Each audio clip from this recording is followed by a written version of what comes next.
Well, hello everyone. It's Phil here in the Digital DJ Tips studio, and it's Luke there across the pond. Hey, welcome, Luke.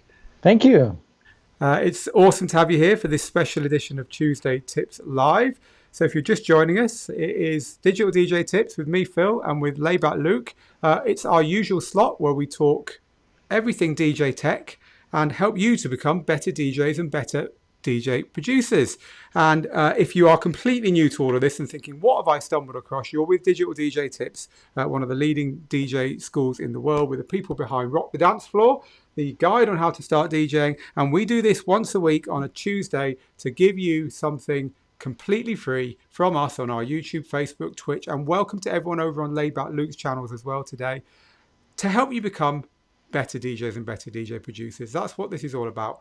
And as I say, special guest today is Luke, because we're talking bootlegs, mashups, and re-edits. Luke, something you're pretty proficient at, right? Yeah, absolutely. I've made a ton of them, and they always come in handy in my sets. Yeah. So not only have you made a ton of them, but we've made a course together that teaches how to do this. So this course is not available yet, but guess what? It will be by the end of this broadcast. Because people, at the very end of this broadcast, Luke is going to push the big red button and make this whole thing live.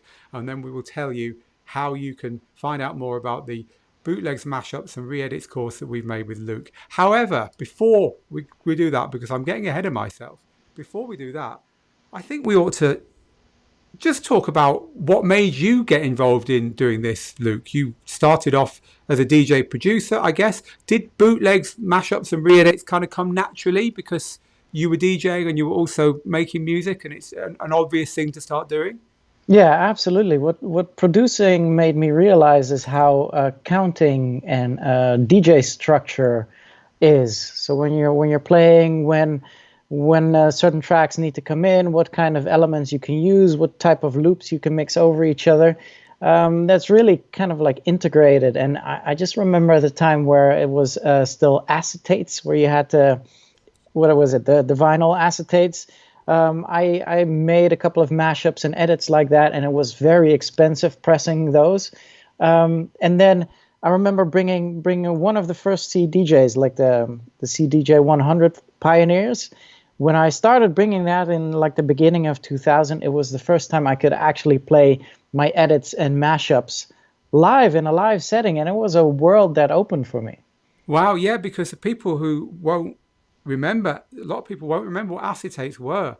They were very brittle, quite thick records, nothing like vinyl. They didn't have that flexibility, and they cost a packet, didn't they? If you had a track that you'd made and you wanted to just test it, you could get one off made, and they wore out after about 20 plays, right? They got all crackly and just Yeah, didn't I, sound the part. I mean, people no, don't understand how easy it is today to just be able to. You don't even have to burn to CD today. You can just output an MP3, of course.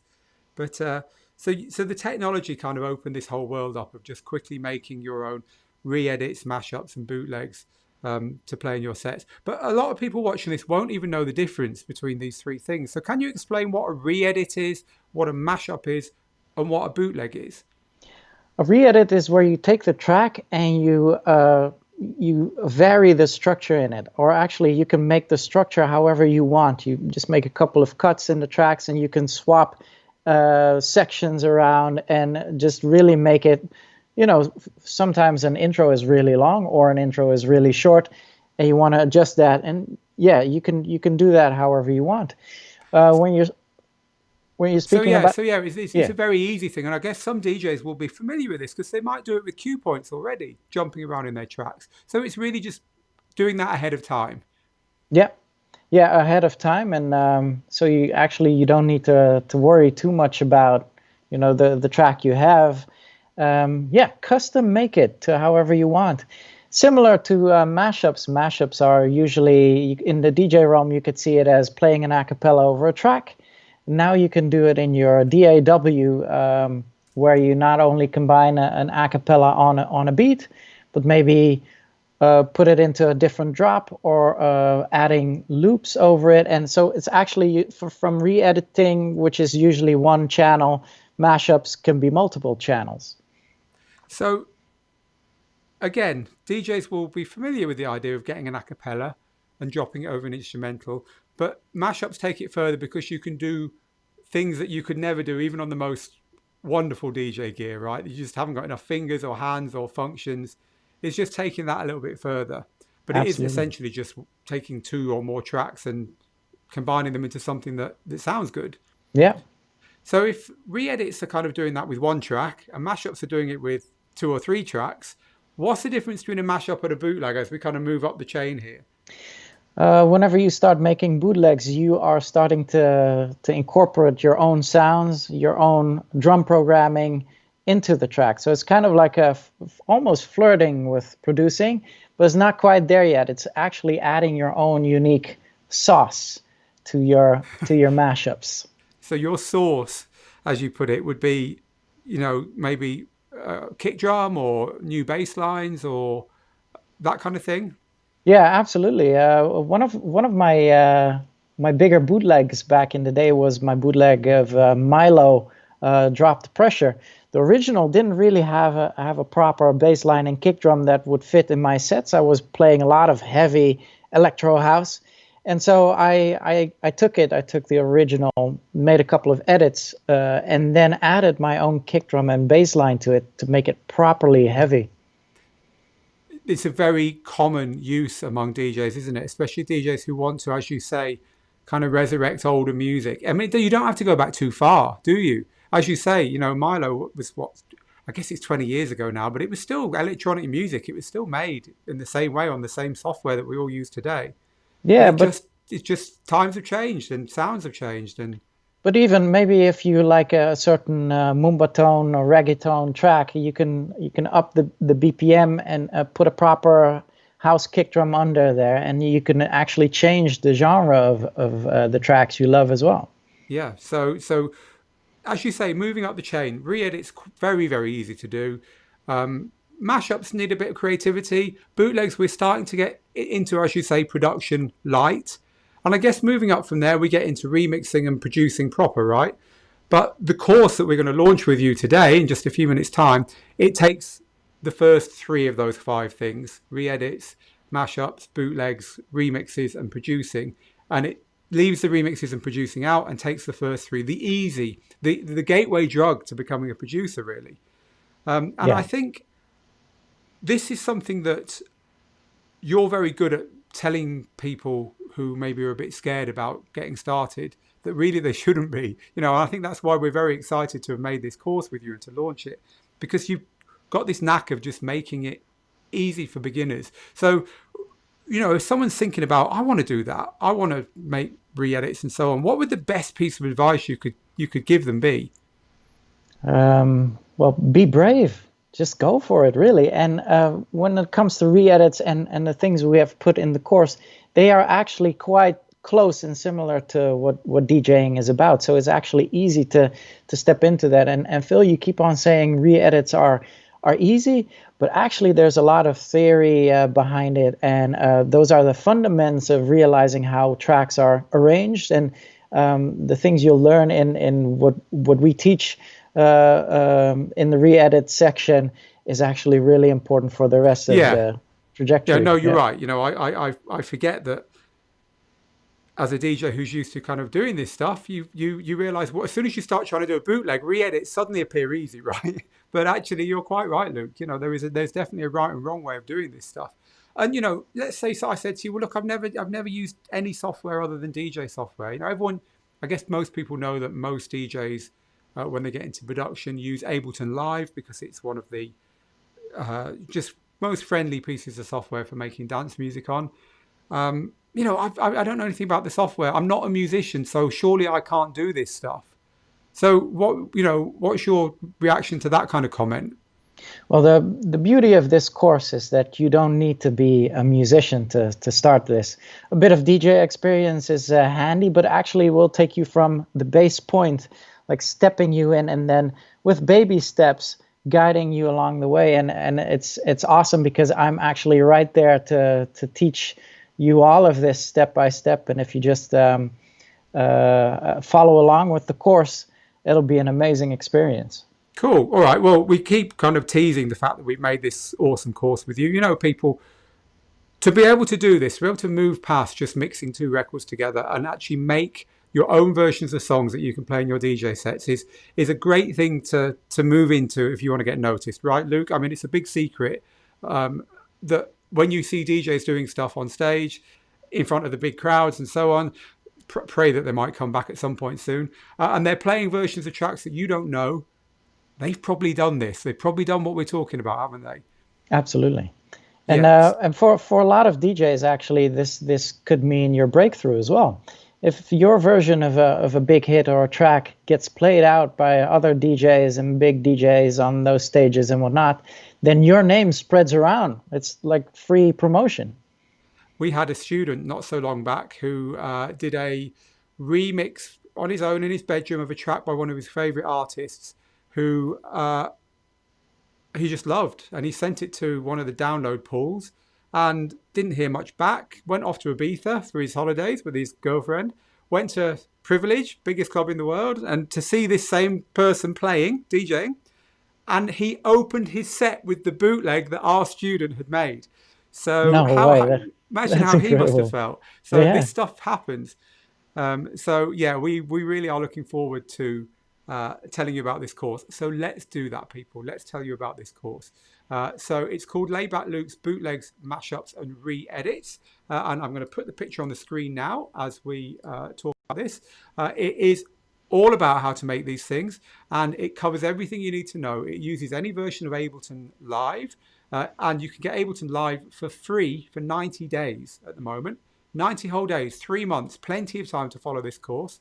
And it's $99 if you want to buy the version Luke uses in the course. So the software really shouldn't hold you back. And we've got every student a 40% discount on the full versions of Ableton if you did want to go into it. So we've made it very easy for you to get the software. As Luke says, you don't need to be a musician. You don't need any gear because it's all done on your laptop. So really, we've lowered all the barriers to entry. If you want to learn how big pro DJs like Luke make re-edits, mashups, and bootlegs. And we're very, very, very excited to bring it to you. So I think, Luke, I know your team are standing by. I know our team are standing by. Their hands are hovering over all the digital buttons you have to press to make an online course online. But there's one button that has to be pressed before any of this happens. Isn't that right? It's the big red It's button right here. it's the big red button. So let's do a big digital DJ tips countdown. You can press that button, and then we will put Layback Luke's mashups, bootlegs, and re-edits course live. 5, 4, 3, 2, 1. Let's go. We There are it live, is. folks. Woo! How does that feel, Luke? Oh, amazing. It's out in the world. Whoa. It was, I can't believe we managed to make this course, really, because we did it in Amsterdam. Today, Amsterdam's gone back into lockdown. You weren't even on the same continent. You were on the other side of the world before we made that course. We are 1,000 miles from Amsterdam. We all managed to find a little window when travel was allowed, and we were all very careful with our quarantine and our testing, and we got together in a little bubble. We did it. There was no consequences. We got out again, and we've managed to do that. And I'm very proud of you for helping us make that happen, Luke. And, our overall, the fact we did it, I just think it's amazing. Well, and I'm very proud of you guys because I saw the result. Obviously, we had great times in Amsterdam, but when I saw the result, I was like, "Whoa! It looks amazing! Like such proper curriculum as per your other courses." And then us working together like this to lay it out for everyone. I think people will really enjoy this. Cool. Well, listen, I've put the link on the screen. I'm trying to point to it. It's very hard to point when you've got a split Skype window. There we go, folks. Not a bad effort. djtips.co/mashup is the easy to remember shortcode you can go to find out about this course. But as of now, you could go to digitaldjtips.com. There'll be adverts everywhere. Any of those links will take you through to find out more about this course. It's got an amazing launch offer, which you will find out about when you click through. Just trust me. If you're interested in this, you're going to want to buy it this week because it doesn't make sense not to. So it's got an amazing launch offer. Before we disappear, Luke, I just want to share some of the comments on the screen. My team, please can you put that link in the description so people can see it, because I'm going to remove it from the screen just for a second to get some of these comments up for Luke. Luke, someone on our Facebook site says, I love and miss you, brother. I'll never forget the time you took a picture with me at Create Hollywood, one of the first DJs I ever heard at EDC 2009. So That's there we amazing. go. Love That's good from to Luke. hear. I'm sorry, your name didn't come up there, people. Nick says, I'm still waiting for you to tell us what that was next to your SC6000, Mr. Luke. I spotted that in that video. And, No comments just yet.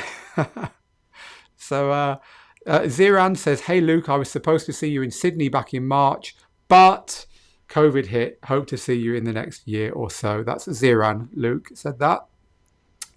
I'm just scanning for a couple more comments from the team. Walter says, it's awesome seeing the dance floor explode with one of your special edits. The first time it happened to me, it sent shivers down my spine. Luke, That's what's amazing. it like? You had that big one that you did with Steve Angelo, the Show Me Love mashup. You did a great one with a Paul Johnson mashup, Get Down. What's it like for you dropping those for the first time in front of a crowd, knowing that no one else in the world has that version of that particular song? Well, first of all, if it works and if it really takes the floor to another level, that's amazing. But the beauty of this and the beauty of this course is that when you start outputting your edit, your mashup, or your bootleg, you can finally like put your own name, your own DJ name between brackets after it, and it becomes a piece of you that you can play and others can play, or that you can see do its work on the floor, and that is absolutely magical for sure. Now, there's a question I do want to cover. It's a thorny one, really, around this kind of thing, as anything is. It's from Andrew. He says, what are the copyright issues with bootlegs? So basically, what we said in the course, Luke, correct me if I'm wrong, is if you're making them for your own DJ sets to play live, it's fine. But of course, if you're recording them, letting people download them, selling them, making money out of them, it becomes something you need legal help on a record label to clear samples and that kind of thing. So this course is very much about making them so you can play them live in your own sets, right?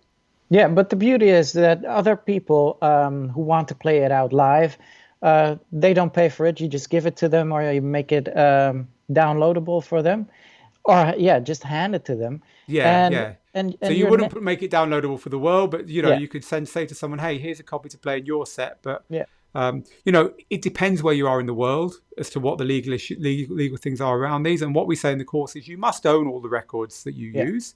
So really, it's just like something you would do live when you're DJing, but you're preparing it a little bit ahead of time.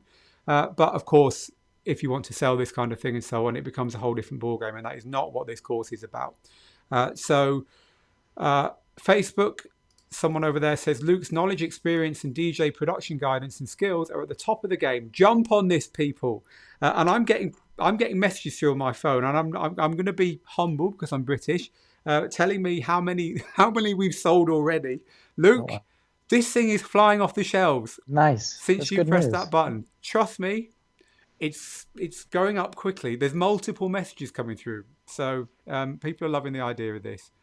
Alan says, as you may know me from a lot of digital DJ tips courses, doing mashups, bootlegs, and re-edits really helps when working towards music production.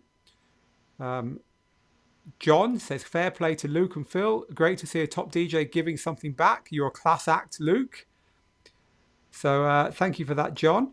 And I'm going to pull one more comment out, and then I'm going to put that back on the screen, and we're going to let you get back to what you're up to, Luke. And I think I'm just going to end with something which is just stepping back and looking at the whole world, really. It's Christian who says, have faith. Things will go back to normal. We will live again. And now is our opportunity to make music, or something along those lines. And actually, there's a good point there, isn't it? Because when people haven't got gigs, and when people aren't in any kind of normal, learning something new is probably a great way of using your time, right, Luke? Yeah, I was about to say that. This is the moment for you to start diving into this. And with this course, man, coming out of this course, you will be able to do it all. You'll have all that knowledge. And so I'm so excited to instigate this in so many of our followers. Absolutely. Cool. Well, Luke, thank you very much for your time. I've put the URL back on the screen if you want this. It's Laidback Luke's Bootlegs, Mashups and Re-edits course made with us here at Digital DJ Tips. It has literally gone live in the last few minutes. Luke, press the button. Show them the button again, Luke. The button. Don't press it again, though. You might turn it off. Can't. That's the button that Luke pressed. It is now live, and you can get this course right now by clicking that link. It will take you to this page I'm showing you here, where Luke has made a great little video talking to you about it. And you click the button, and you make a massive saving, only for this week, though. So if you want to do this, and if you're inspired by what Luke's been talking about, now is the time to jump on board. Luke, thank you very much for your time. My pleasure. And it's just left for me to say, as I always do, people, get good, stay safe, and make the moments. And we'll see you again next week for another Tuesday Tips Live. Take care, Luke. Take care. Thank you. Bye.